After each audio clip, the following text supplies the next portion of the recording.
vejo profetizando dentro do palácio, porque ele fazia parte da nobreza em Israel.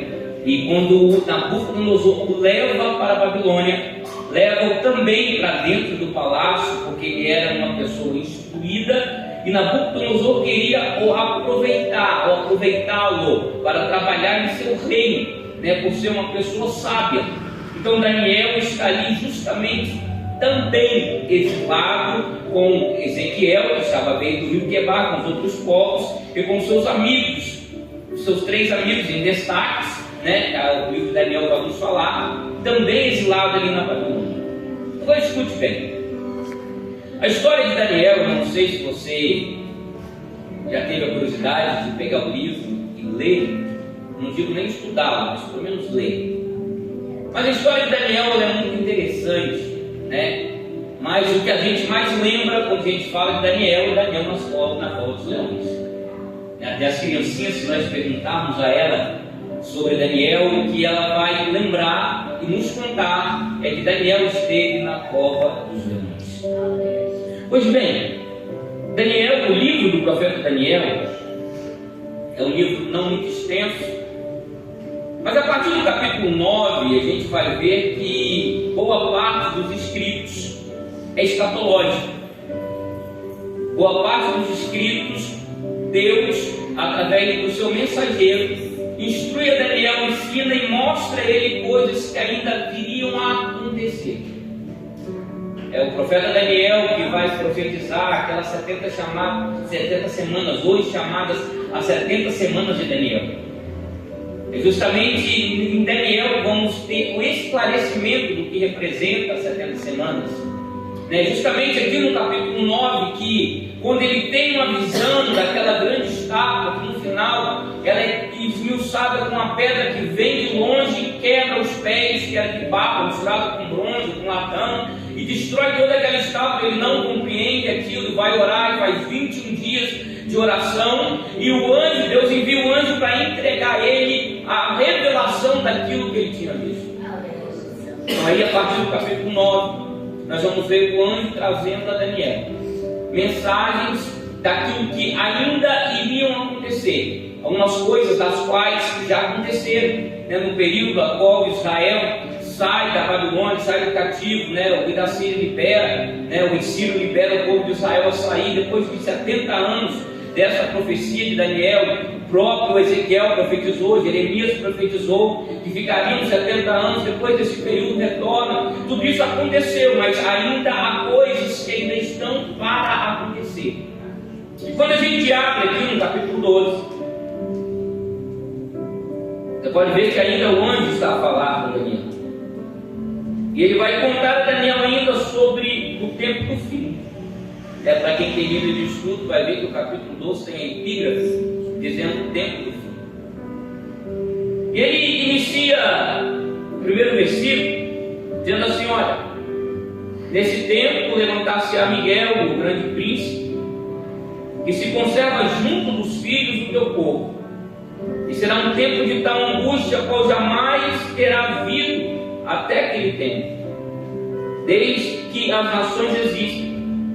Mas nesse tempo o teu povo escapará, isto é, todos que se encontrarem escritos no livro da vida. Os irmãos estão entendendo que é escatológico, ainda há de acontecer. Verso 2: e muitos dos que dormem no solo poerento acordarão, uns para a vida eterna e outros para o opróbrio, para o horror eterno. Aí entra o versículo a qual nós lemos: e os que são esclarecidos resplandecerão como o resplendor do firmamento, e os que ensinam muitos a justiça serão como as estrelas por toda a eternidade. Aí o verso 4, ele vai dizer assim: quanto a ti, Daniel, guarda em segredo essas palavras, e a mantém lacrado no livro até o tempo do fim. Muitos andarão errantes, e a iniquidade aumentará. Você pode ver que tudo aqui, que a mensagem que Daniel está recebendo é escatológica. Mas a pergunta eu quero fazer, trazer uma mensagem para os irmãos, uma mensagem a qual vai nos fazer refletir sobre a nossa vida, sobre aquilo que somos, quem somos e por que somos. Então, quando a gente olha aqui a mensagem, a pergunta que eu quero fazer aos irmãos é sobre essa pergunta que vamos nos decorrer dentro da mensagem. A versão diz ali os sábios, né? Aí eu olho para Salomão, ele vai dizer assim, Provérbios capítulo 9: o temor do Senhor é o princípio da sabedoria.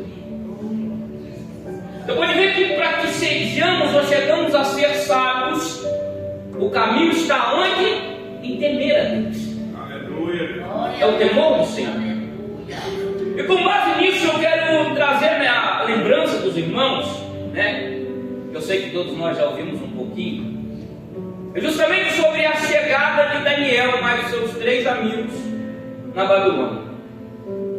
Quando a gente olha para o livro do profeta Daniel, é interessante, porque quando o povo achava que entenda bem, por mais que Deus estava corrigindo o seu povo, era correção. Deus fala isso com o profeta Habacuque, né, que precisaria levar o povo para ficar 70 anos na Babilônia para corrigi-los, para que eles voltassem a Deus pelo pecado que tinham cometido, né, muitas coisas que tinham acarretado o castigo de Deus para a nação de Israel. Mas quando a gente olha no livro de Daniel e vê Deus se revelando até mesmo dentro do palácio, no meio daquelas pessoas que adoravam outros deuses, que reverenciavam outros deuses, qual era o objetivo de Deus se revelar a Daniel e a seus 3 amigos lá na Babilônia, no meio do palácio? Primeiro, era para mostrar que não há Deus como Deus aconteceu. Segundo, é para provar para o povo de Israel que mesmo eles em cativo, Deus não tinha o esquecido, e que a mão do Todo-Poderoso estava controlando, mesmo castigando aquele povo. Aí eu pego o versículo da Bíblia que Deus ama e castiga, aí Deus corrige a sorte daqueles que Ele ama. Era necessário, porque Deus amava aquele povo. E Deus estava mostrando que Ele é acima de tudo e de todos os deuses da terra, que Ele era o Rei dos Reis e Senhor dos Senhores. Era a demonstração disso. Deus começa a atuar dentro da Babilônia. A gente vai ver o contexto a qual Ele entra na fornalha. O próprio rei, quando coloca ali os 3, vamos entrar em detalhes sobre isso aqui agora, mas quando ele coloca os 3 jovens na fornalha, que eles estão lá passeando, ele olha assustado e diz: mas não foi 3 que nós colocamos? Mas eu vejo 4. E o quarto, e detalhe, eles estão passeando dentro do fogo, e o quarto tem a semelhança deles. Então Deus começa a trabalhar lá dentro da Babilônia. Deus manda um anjo, fecha a boca dos leões. Deus faz Nabucodonosor pastar, porque se acaba estava. Olha Deus trabalhando lá na Babilônia, no meio do povo que tinha pego os seus e levado cativo. Deus escreve com o dedo na parede. Coisas sobrenaturais acontecendo na Babilônia. Coisas que aos olhos humanos era impossível de acreditar, somente se estivesse lá para poder ver. Um dedo escrevendo na parede. A qual deu a sentença a um rei por estar usufruindo de utensílios do templo sagrado.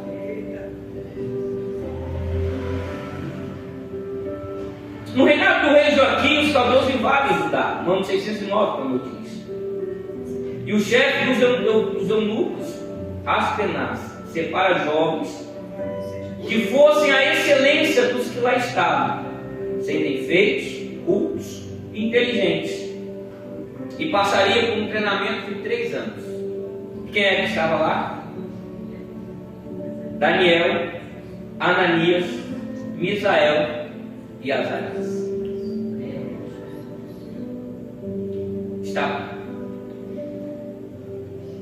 E esse eunuco, ele prepara, a obrigação dele era deixar esses jovens formosos, bonitos, sadios. E no final de 3 anos ele se apresentaria ao rei, e o rei escolheria aqueles que estivessem mais vistosos, mais bonitos. Mas Daniel e seus 3 amigos, a Bíblia diz no início do livro, eles se recusaram a comer dos manjares do rei. Você já se fez a pergunta por que Daniel fez essa escolha nas suas amigos? Qual era o problema de comer dos manjares do rei? Toda comida, toda bebida, tudo que era levado ao rei para comer, porque esses jovens que eram separados de comer da mesma comida do rei, era oferecido a outros deuses. Era idolatria, era adoração a outros deuses. Então Daniel já aqui, depois a gente vai ver o apóstolo Paulo dando ensinamento lá na frente às igrejas. Daniel aqui já propôs no seu coração de não se contaminar, de ser separado, de não se misturar com as coisas que iria trazer tristeza a Deus. Agora, apenas uma comparação bem rápida. Longe da sua terra, longe do seu povo, longe do templo, mas mesmo assim, ele continuou sendo fiel a Deus. Agora entenda só, que é sobre esse ponto que eu quero estar ministrando à noite deste dia. Para que chegarmos até aqui no verso 3, sermos esses, os sábios, que resplandecerão, os que ensinam com justiça. Eu quero fazer uma comparação com Daniel e seus 3 amigos, no tempo que nós estamos vivendo. Porque no tempo que nós estamos vivendo parece um reflexo daquilo que Daniel e seus 3 amigos viveram lá atrás. Vamos fazer uma comparação, para que você entenda a mensagem. Vamos fazer uma comparação que o mundo, as coisas que Satanás nos oferece, os desejos da carne, o mundo fosse a Babilônia, e nós, como cristãos que somos, fôssemos levados para a Babilônia. Estamos na Babilônia. Quando a gente olha para esses 3 amigos, mais Daniel, é uma coisa que nos aflige tamanha. É que quando nós estamos no mundo, no nosso trabalho, na faculdade, na escola, com os colegas, com parentes que ainda não servem a Deus, nós somos testados a todo instante. Somos testados a ponto de fazermos, às vezes até sem querer, as pessoas que nos rodeiam. Mas no caso deles aqui foi proposital. Mas somos testados, às vezes até sem querer, de nós nos esquecermos da nossa identidade, de quem somos, de quem nos chamou, por que estamos aqui. Presta atenção. Se a todo instante nós não somos testados a fazermos nos esquecer a nossa identidade. Olha, quando Daniel, Ananias, Misael e Azarias chegam na Babilônia, a primeira coisa que eles fizeram foi trocar o nome desses 4 jovens. A primeira coisa que eles fizeram foi trocar o nome desses 4 jovens. Os irmãos vê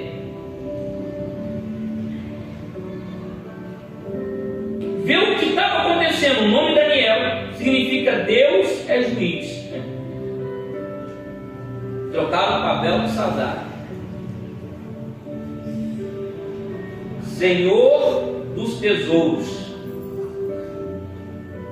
O nome dele era Daniel. Deus é o juiz. Quando olhamos para Ananias, o Senhor demonstra graça. Trocaram para Sadraque, servo de Deus Acu, Deus Lua, que era adorado na Babilônia. Quando a gente olha para Misael, é quem é como Deus. Trocaram para Mesaque, quem é como Acu. A gente olha para Azarias, o Senhor ajuda. Trocaram para Abidnego, servo de Nego, que era um Deus sumério.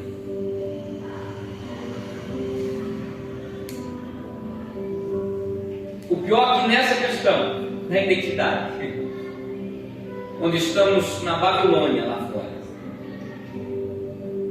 Aí muda, tentam trocar a nossa identidade. Aí as pessoas olham para nós. Presta atenção, eu não estou doutrinando ninguém, estou pregando Bíblia.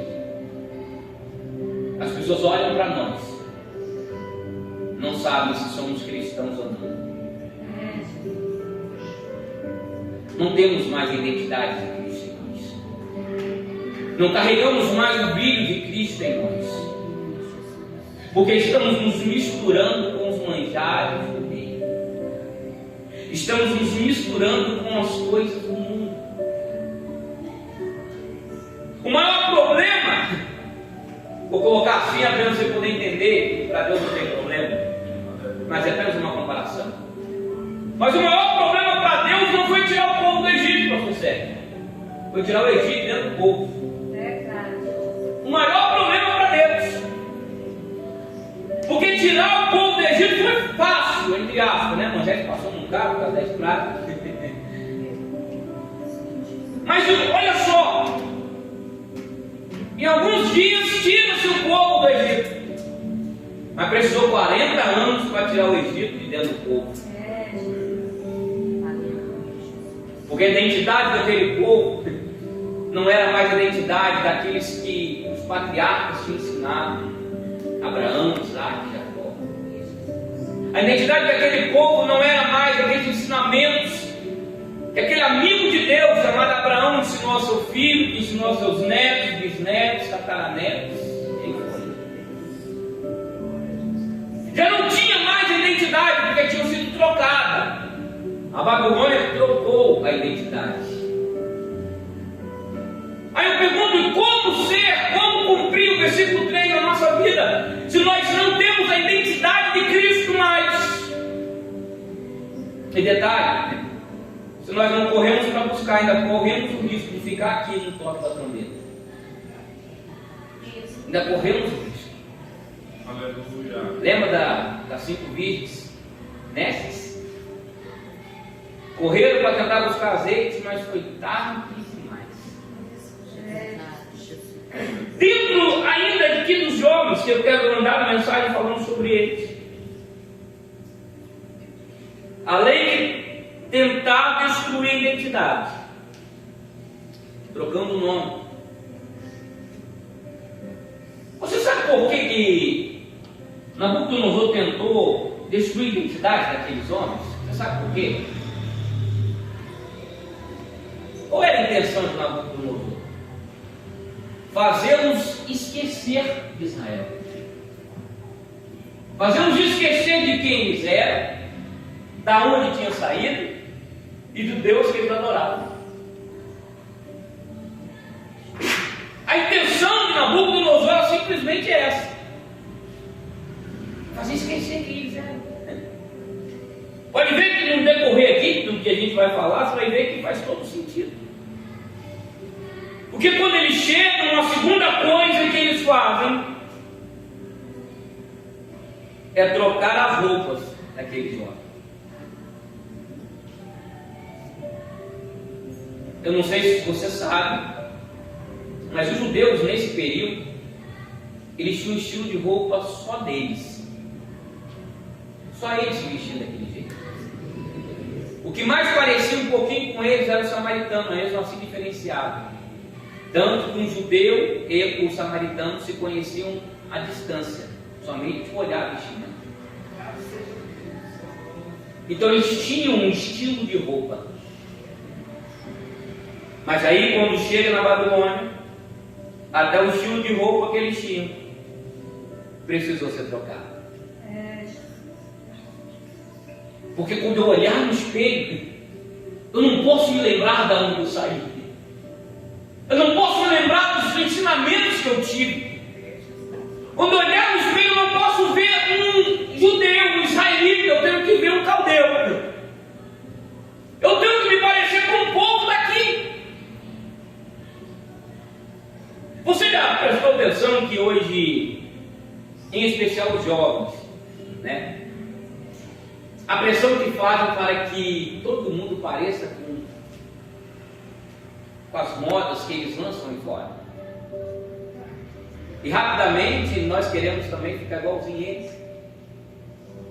Porque se a gente não fica igual, para nós mesmos, às vezes as pessoas nem reparam, mas para nós mesmos, nós nos colocamos como atrasados, ultrapassados.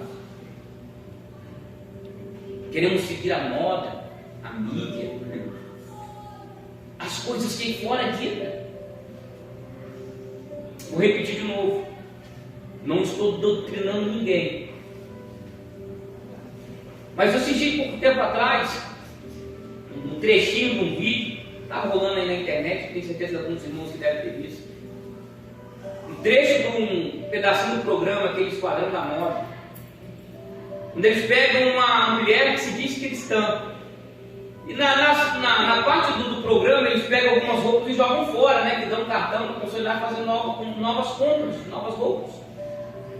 E ela pega uma roupa, veste ela e a moça, mas o rapaz que faz parte do programa, que eu não sei o nome, que eu não assisto, olham para ela e dizem assim: não, mas essa roupa você vai tirar, vai jogar fora, não serve para você. Ela: não, mas essa roupa que eu mais gosto de ir para a igreja com ela. E a roupa estava marcando as voltas do corpo daquela moça todinha. Aí eles mesmos fazem um comentário. Assim: esse estilo de roupa seria a última roupa que você deveria ir na igreja. Na igreja, onde eu sei, é o lugar que você ir lá reverenciar o Deus que você adora. Mas você está indo lá para chamar a atenção, marcar o teu corpo. E a gente não dá, discute bem isso, e a gente trazendo isso para dentro da igreja sem perceber. Porque agora, há pouco tempo eu vi uma matéria, agora já foi uma matéria que eu vi, que as marcas ditas, marcas evangélicas, essas que mais vendem roupa que estão marcando o corpo. Aí você fala assim: não, eu vou lá na loja e só vende roupa evangélica. Aí vai lá comprar e vem com a roupa que está marcando as voltas do seu corpo todo dia. E quem é que está ditando essa moda? Quem é que está te incentivando a usar assim e para eles está tudo bem? Está na boca do outro. Ele está mudando as nossas formas de ser, nossa forma de adorar, e nós não estamos percebendo. Terceiro ponto. Trocou a comida daqueles jovens. É bem verdade que os 4 não sem carne. Mas preste atenção. Eu vou fazer uma crítica aqui. Quantos de nós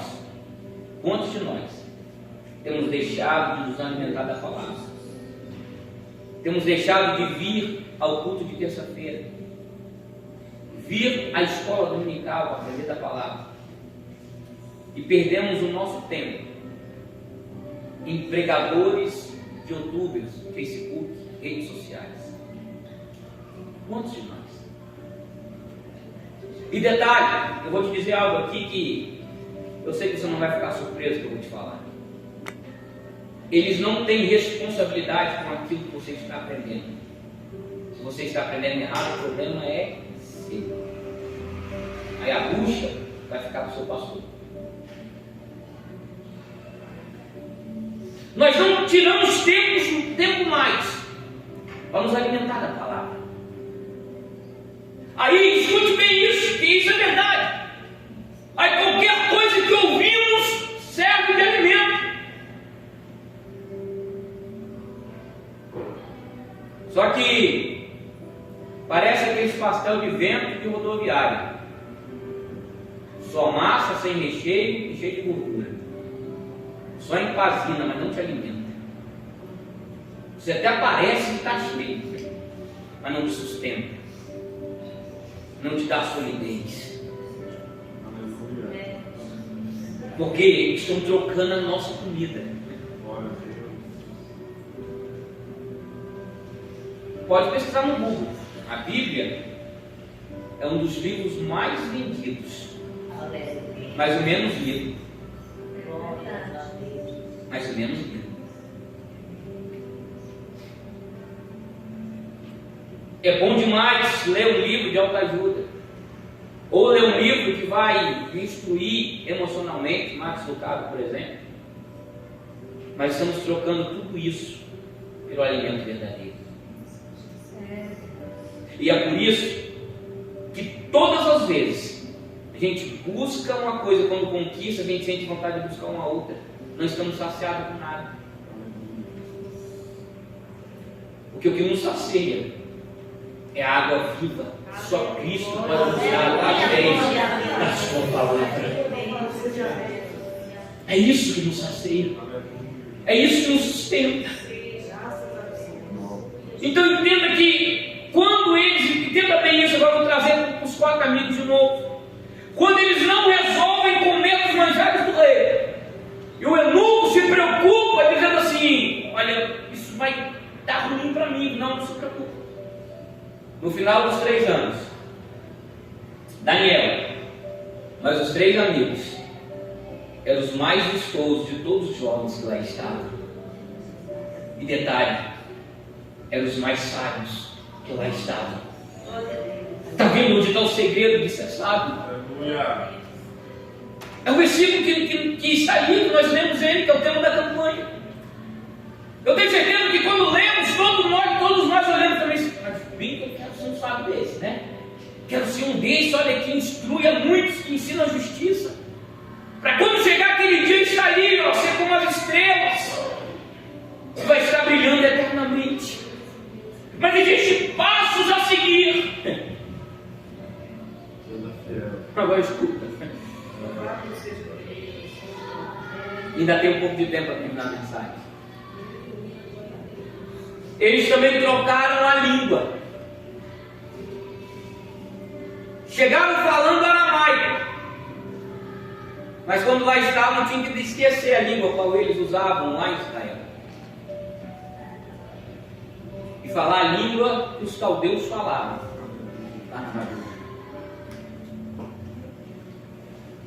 Agora eu te faço uma pergunta. Estamos vivendo um momento diferente desse? Pastor, eu não estou entendendo. Eu ainda continuo falando português. Verdade, eu continuo ainda falando português. Mas hoje o que mais nós vemos, que vale mais a pena mentir do que falar a verdade.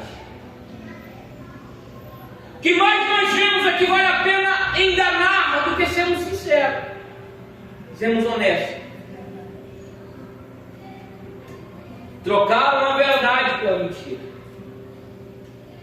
E infelizmente nós cristãos estamos buscando isso lá da Babilônia e trazendo para dentro.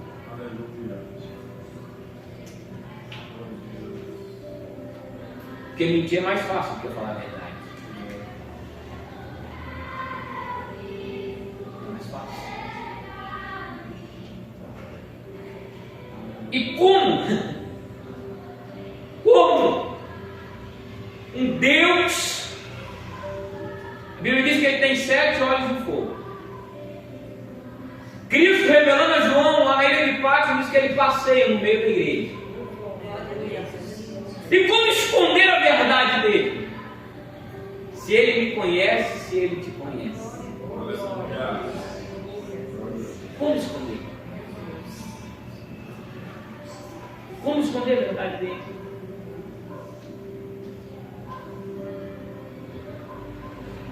Trocar a verdade pela mentira. Trocar as palavras de vida por maldições.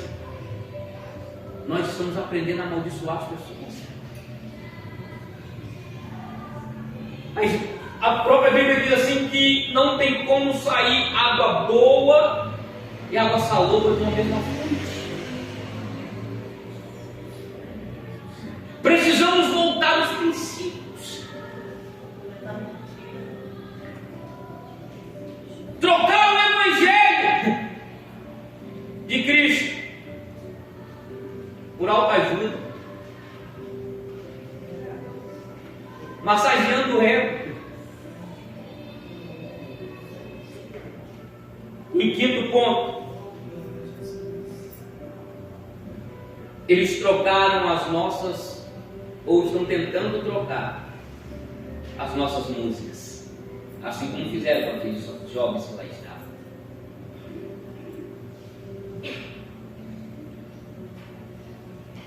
O salmista diz que, onde eles estavam com as suas arcas penduradas.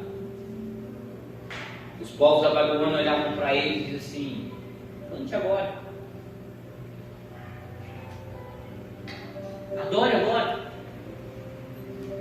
Aí eles respondiam: mas como cantar, como adorar, se nós não temos mais alegria? Estamos cativos. Porque quando nós permitimos que tudo isso entre em nossa vida, nós começamos a perder a alegria da salvação. Porque o pecado já vai trazer tristeza, vai trazer dúvida. Lembra de Davi no Salmo número 51, de falha a memória? Quando ele adora ao Senhor, reconhecendo o pecado e o erro, pedindo a Deus que trouxesse de novo a alegria da salvação, porque ele havia perdido. E quando nós permitimos que tudo isso chegue até nós, que troque a nossa identidade, a nossa comida, a nossa roupa, a nossa língua, já não temos mais a alegria da salvação. É por isso que nós não temos prazer mais de vir à igreja. Nós não temos mais prazer de participar dos cultos, dos eventos na igreja, porque não temos mais a alegria da salvação. Porque o inimigo já tomou tudo isso de nós. Nós não estamos mais parecendo como um servo de Deus. Estamos parecendo com os caldeus. Aleluia. Trocaram as músicas. Pasmem, ou talvez não, talvez vocês já viram falar, escutaram, estão informados, assim como eu pesquisei. Muitas das músicas que estão sendo cantadas dentro das nossas igrejas foram consagradas ao diabo. Pasmem. Não se vê mais músicas de adoração a Deus. Não se vê mais.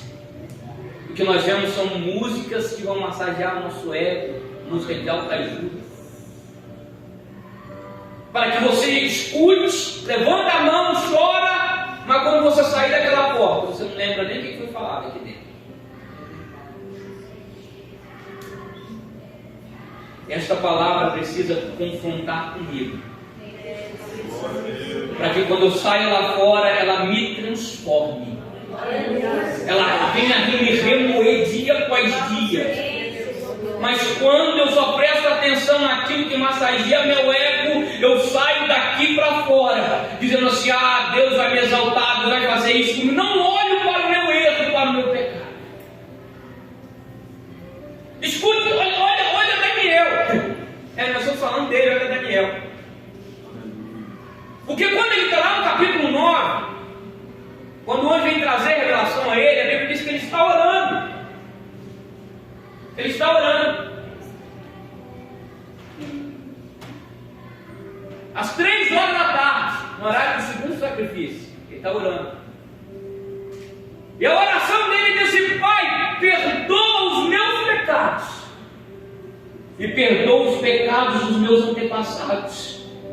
Porque ele sabia que o povo estava ali na Babilônia cativo por causa do erro e dos pecados daqueles súditos. Ele falou: mas Daniel não foi aquele que se esquivou dos manjares do rei? Que se manteve fiel, ele tinha pecado? Tinha. E é isso que falta em nós. A humildade, a humildade de pecarmos e reconhecermos que pecamos. E reconhecermos que pecamos. Olha, eu não sou saudosista, mas eu sou crente desde que nasci no lar cristão, graças a Deus. Aleluia. Sou neto de pastor, sobrinho de pastor, primo de pastor. Minha família no Espírito Santo, a maioria são todos pastores. Alguns que aqui estão aqui, vai lembrar muito bem do que eu vou falar agora. Antigamente, quando uma pessoa pecava, rapidamente ela procurava o pastor para se confessar. Dependendo do pecado, do que tinha sido cometido, o pastor levava para os obreiros e trazia para a igreja. E a pessoa pedia perdão a toda a igreja. pastor Júlio, mas isso é constranger demais a pessoa. Mas aí a pessoa pensava 2 vezes em pecar. Porque ela sabia que para voltar em comunhão ela teria que enfrentar todos olhando para ela com um tato de pecado. Você sabe qual foi a estratégia de Satanás? Não foi fazer você parar de pecar. É você pecar e acostumar com o seu pecado. E ele não te incomodar de você querer confessar o pecado que você cometeu. Essa foi a estratégia de Satanás. Tenho certeza que vou usar o pastor Sérgio no livro aqui porque é o pastor da congregação. Se eu perguntar a ele, você não responder não, pastor. Mas se eu perguntar a ele, eu não vou nem uns anos atrás não, só esse ano. O ano que ele atendeu no gabinete, que veio confessar o pecado, eu acho que eu não me decepcionaria com a resposta. E será que deixamos de pecar? Olha, trocaram a música. Mas para terminar, escute só, que a mensagem não termina aqui. Porque Satanás, ele não vem de uma vez. Porque se ele vier de uma vez, você sabe que é ele que está vindo. Tem um hino antigo de Jair Pires, que dizia assim: o pecado não dói. Mas a gente sabe essa letra. O pecado não dói, não dói. O pecado não dói, não dói. É preciso cuidado com esse tal de pecado. O pecado não dói. Aí as traduções. Muitos não pecariam, temeriam a Deus. Assim seria melhor. Mas ele vem de mansinho, sempre dando jeitinho, deixa a gente no pó. Então Satanás ele não vem de uma vez, ele vem devagarzinho. Devagarzinho. Porque quando você menos perceber, você está todo enrolado e tem como sair mais. Não tem como sair mais. Porque quando esses jovens estão lá e trocam ou tentam trocar para destruir a identidade deles, foi por partes. Identidade, roupa, música, a fala. Mas chega um ponto que Satanás vai se apresentar. Depois você está enrolado num emaranhado ali, ó, ele vai se apresentar a você. E quando se apresenta a você, ele vai dizer assim: agora eu quero que você me adore. Porque foi isso que aconteceu agora em especial os 3 jovens. O rei levanta uma estátua e baixa um decreto. E quando tocasse a música, todos teriam que se prostrar diante da estátua que ele ergueu e adorar a estátua.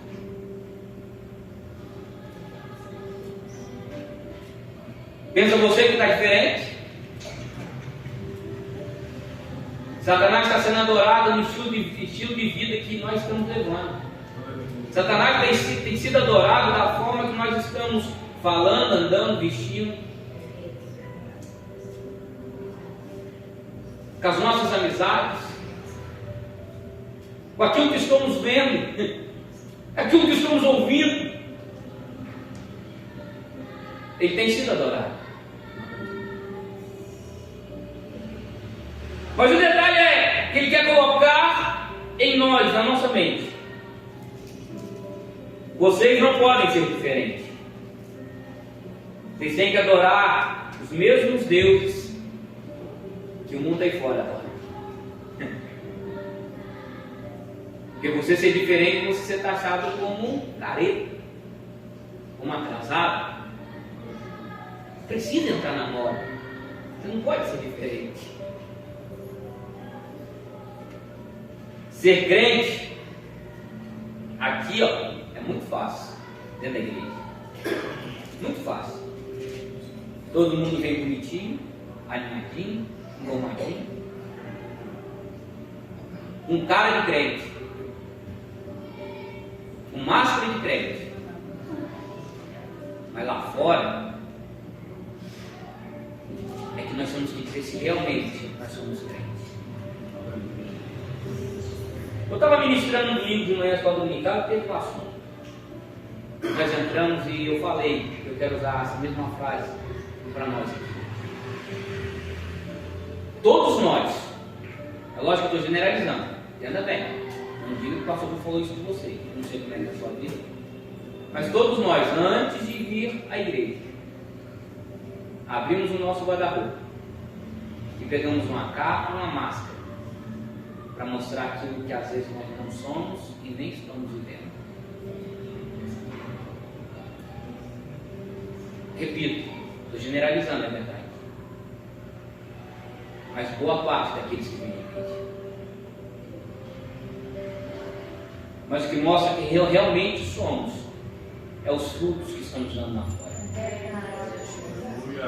Ser bonitinho igual os irmãos está aí é bom demais.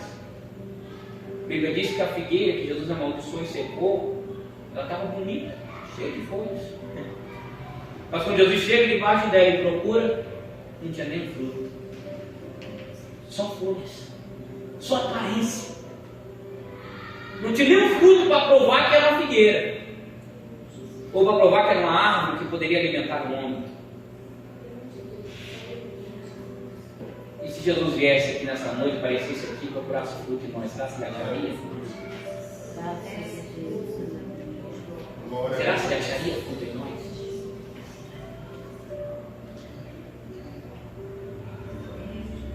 Hoje o que nós mais vemos, a libertinagem do sexo, pornografia, os principais deuses que estão sendo adorados.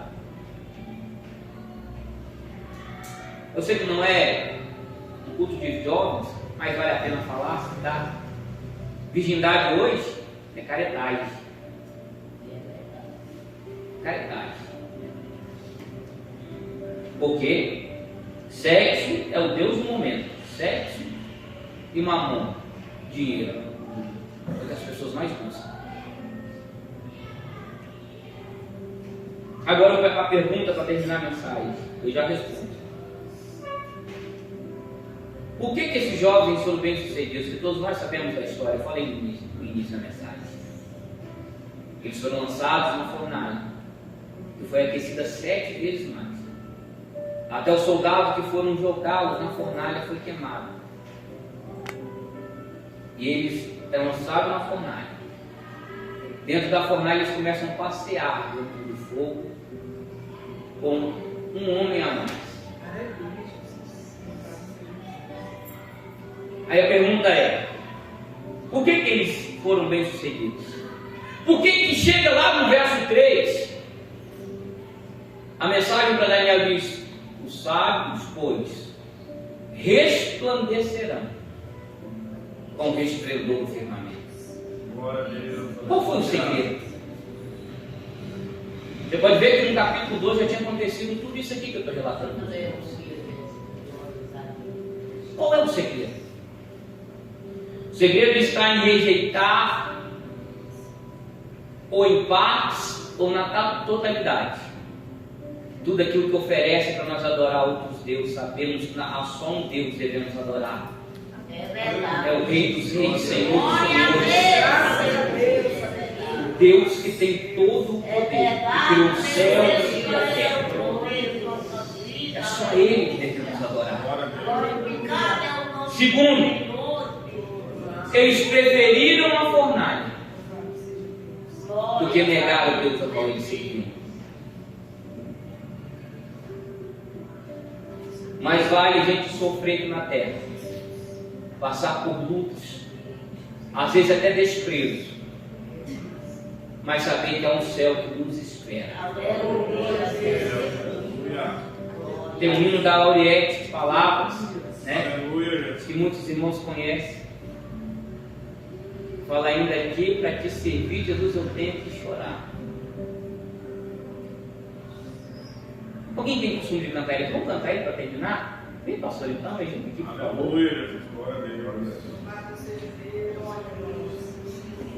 Quando a gente olha, estou terminando a mensagem. Quando a gente olha para Asaf no Salmo de número 73, ele olha para os ímpios. E no olhar dele ele percebe a prosperidade dos ímpios. E quando ele faz assim, a Bíblia diz que ele, contando no seu salmo, ele quase escorrega, quase sai do caminho. Mas aí lá no final do Salmo 73 ele vai dizer: até que eu entrei no santuário. E o Senhor se revela a ele dentro do santuário.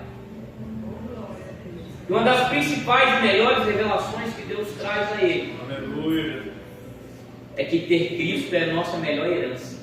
Graças a Deus. Nada mais importa. Se nós não tivermos Cristo, nada adianta. Lembra de Davi? Na oração de Davi ele diz assim: olha, Senhor, não retire de mim o teu Espírito. Se toma de mim o reino, as terras, as riquezas, pode tomar de mim. Mas não retire de mim o teu Espírito Santo. E é essa presença que vai nos fazer chegar no verso 3 do capítulo 12. No final de tudo. E é isso que Deus espera de mim e espera de você. Amém. Que sejamos esses aí, ó, os sábios que resplandecerão com o resplendor do firmamento. Glória a Deus. E os que muitos ensinam a justiça refugirão como as estrelas, sempre e eternamente. Aleluia. Você pode colocar seus pés? Por favor, da bendição do pastor.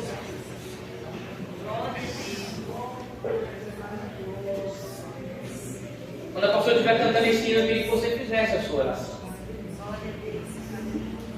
Eu não sei, eu não te conheço, não sei como é que está a tua vida, ou se você tem passado.